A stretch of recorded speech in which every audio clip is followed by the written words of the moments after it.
желим буюмдарды убакыт мөөнөтүн жеткенге чейин пайдаланыш керек дагы.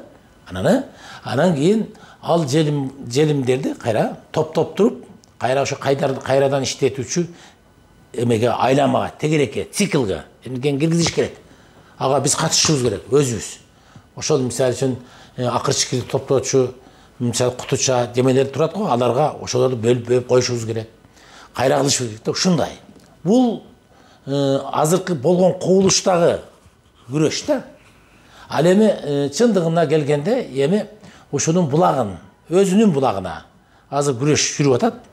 Баягы ошол жанагы табигаттын баягы айланпасына, ошол зат айлануунун тегересине эми кирип кете турган каражаттардан ушул буюм тайымдарды жасоо маселеси күн тартибине келип турат да. Ушинтиш керек болот да.